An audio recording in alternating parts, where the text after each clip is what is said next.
Before diving into this incredible story, consider subscribing to the channel and hitting the bell. Every story here has something to say, and you won't want to miss a single one.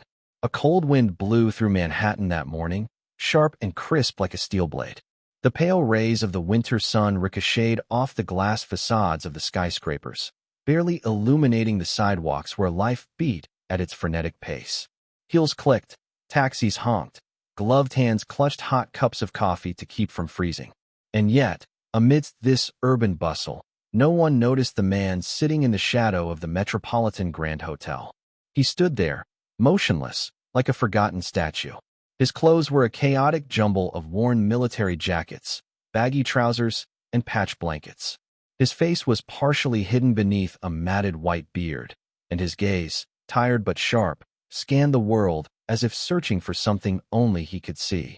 In his arms, clutched to his chest, he held an old, threadbare canvas bag, stained by time, the streets, and memory. He guarded it like one would protect a jewel or a love letter. For him, this bag was not a burden, but a sanctuary. It contained his papers, crumpled memories, and a secret that no one here guessed. His name was Elijah Brooks. He was 61 years old. To everyone else, he was just another homeless man, a wandering soul in the concrete jungle of New York. A face to be avoided, a nuisance to be bypassed, an existence to be ignored so as to better continue one's own. But Elijah had a story, a long, painful, yet brilliant story. A story no one suspected, and one he wore every day like invisible armor. For 2 months, every morning at dawn, Elijah took his place in front of the Metropolitan Grand Hotel, one of Manhattan's most luxurious establishments. He always sat in the same spot, on the marble side steps, at the edge of what security would tolerate. He watched. He didn't beg. He didn't bother anyone. He waited. He knew the faces. The slick-back bellhop who opened the doors with a forced smile. The Dominican cleaning lady who hummed while cleaning the windows. The hurried manager with the shifty gaze. And above all, Amber Hill, the young receptionist always dressed to the nines, her nails immaculate, her high heels clicking like a metronome of contempt.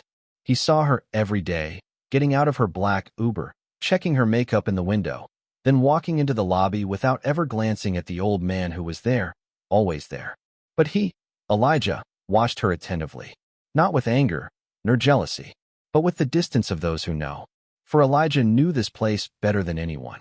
He knew the story behind the gilding, the carved wood of the reception desk, the old paintings hanging in the lobby. He knew the Metropolitan Grand, because he had created it. One morning, as the slush left the sidewalks in icy sludge, Amber arrived earlier than usual, clutching her gray wool coat. She saw Elijah standing up slowly, stiffly, as if each movement awakened a memory. He took a few steps towards her. "Hello, miss. I would like to speak to the director of the establishment," he said in a calm, almost gentle voice. She looked him up and down, her eyes filled with disgust and incomprehension. "Sir, you're blocking the entrance. Go ask for change somewhere else," she snapped, without slowing down. "I'm not asking for change," Elijah replied without raising his voice. "I am the owner of this hotel." Amber stopped dead in her tracks, stared at him for a moment in disbelief, then burst into a high-pitched, mocking laugh. "The owner? Okay, noted. Go now, before I call security." She turned on her heel, her laughter still echoing in the hall. Elijah watched her disappear inside, impassive. A few seconds later, a security guard approached. Ron Taylor, tall, muscular, with the voice of a frustrated cop. "Come on, Grandpa. You don't belong here. We don't want any trouble this morning." Elijah stared at him for a brief moment, then nodded. He took a step back, then another. But he didn't leave. Not yet. Because soon, this building would hear its true name again. Because one day, all those who laugh today would learn that some men don't beg, they watch. And they come back. 20 years ago, Elijah Brooks was a name whispered in the highest echelons of New York real estate.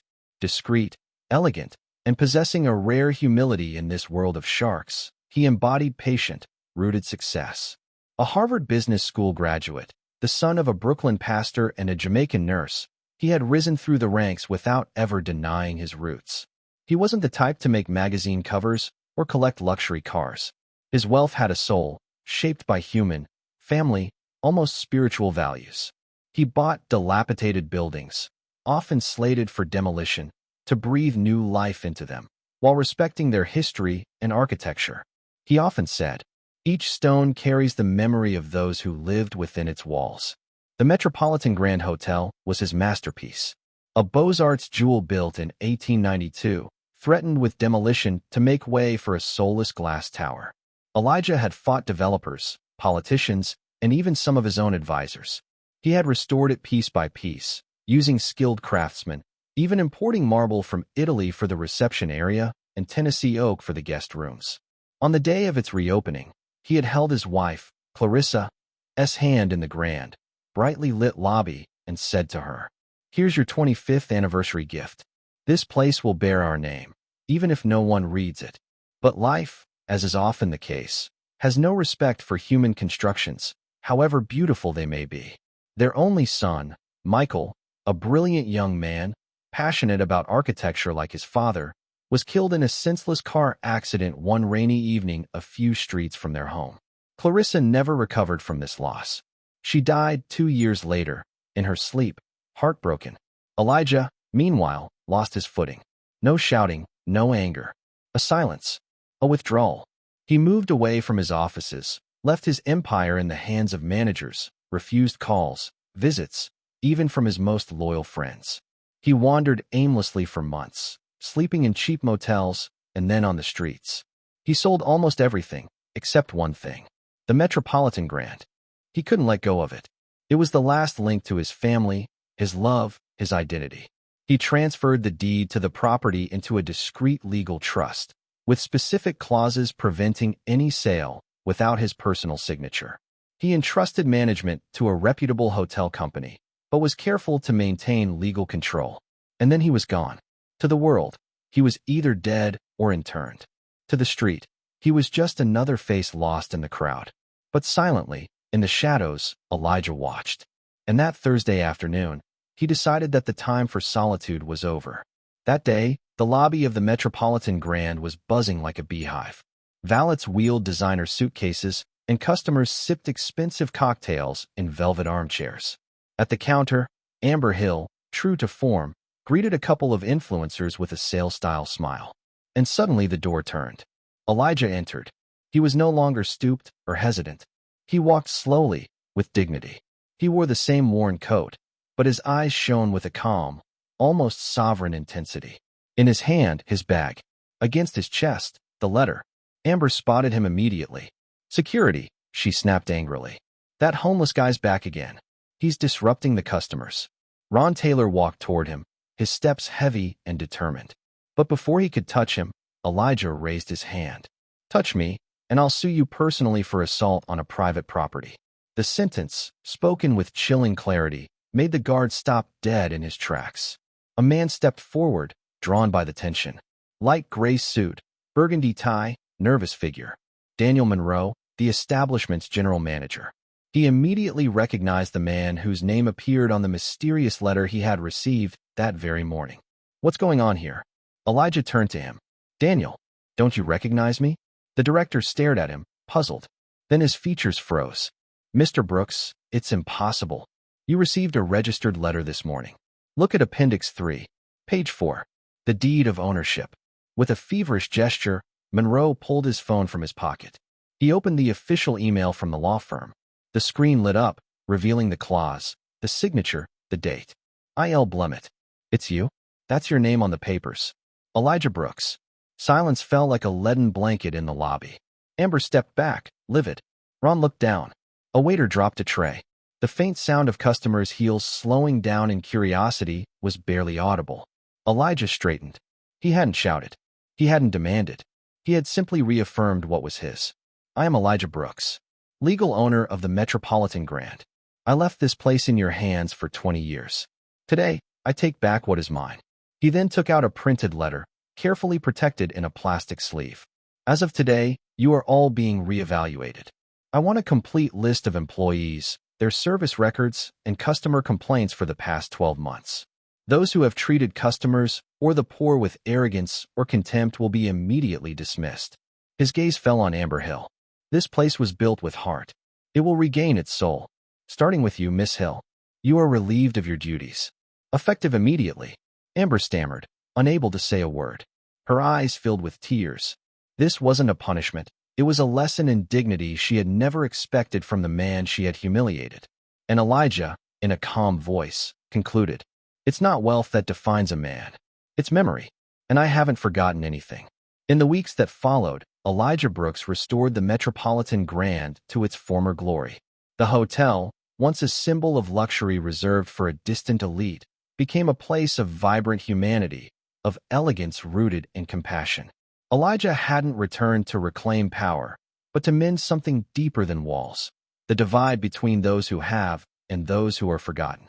He began by reclaiming an entire wing of the facility, which had previously been closed for renovation and left abandoned. Within days, with the help of young volunteers, carpenters, and formerly homeless people he encountered along the way, he transformed the space into a transitional program for people experiencing homelessness. Not a temporary refuge, a veritable springboard, with clean rooms, a community space, a small library, and, above all, counselors, training, and interviews. Elijah insisted that each resident have a name, a door with a key, and a path to a new life. He publicly declared, "If a five-star hotel cannot accommodate those who fall, then it was never worthy of its stars." In his recruitment, Elijah was just as radical. He discarded the brilliant, soulless resumes and opened the door to those the company had erased from its files. He brought in former veterans, like himself, men and women marked by war, silence, and solitude. They were trained with patience and supervised with kindness. And in return, they gave discipline, rigor, and, above all, unwavering loyalty. One of them, a former sergeant named Marcus Hale, who had become a night janitor, often said to his colleagues, "Here, we don't work in a hotel. We protect an idea." Elijah also reopened the Metropolitan's archives, those treasures of memory that the previous team had consigned to dusty storage. He had old photos, letters from famous clients, and newspaper clippings restored. On one of the lobby walls, he had a large documentary mural installed, with a black and white photo at the center. Himself, Clarissa, and Michael, smiling, cutting the red ribbon at the Grand's inauguration. A caption was added in gold letters. "Those we love show us the way, even after they are gone." Elijah chose to live in a small suite on the top floor, simple and functional. There was a bed, a table, 2 chairs, and books. Nothing extravagant. He refused to use the presidential suite, saying, "I am here to watch, not to dominate." One day, a young, newly hired receptionist, intrigued by this man with his silent charisma, dared to ask him a question during a break. "Mr. Brooks, why don't you shave? Why don't you dress like you used to? You were a tycoon, weren't you?" Elijah looked at him for a moment, then replied calmly, with an almost sad smile, "Because I want to be seen as I was, when I was invisible. I want every customer, every employee, every passerby to remember that human dignity cannot be read on a tie. Today I am free, free to have nothing to prove. And that is the greatest wealth I have ever possessed." Elijah's story soon made headlines. "The homeless man who owned the hotel," read the headline. New York Times. "Elijah Brooks, the return of an uncrowned king," wrote The Guardian. Cameras flocked. Tourists came to see him, some hoping to bump into him in the elevator. Social media went wild. Videos, documentaries, and portraits were made. But those who met him quickly understood that this man had no interest in fame. He refused high-profile interviews. He declined film offers. He accepted only sincere dialogues, conversations over coffee, often with young employees or former residents of the transition wing. He simply repeated, "I don't want to be admired. I want us to look at each other as human beings." Really. And little by little, the Metropolitan Grand ceased to be a simple luxury hotel. It became a place of memory and change, where wealthy guests rubbed shoulders with those in the process of rebuilding, where excellent service was measured not by perfection, but by human warmth. In the marble corridors, Elijah's lesson still echoes every day. A costume can impress, but only the heart elevates.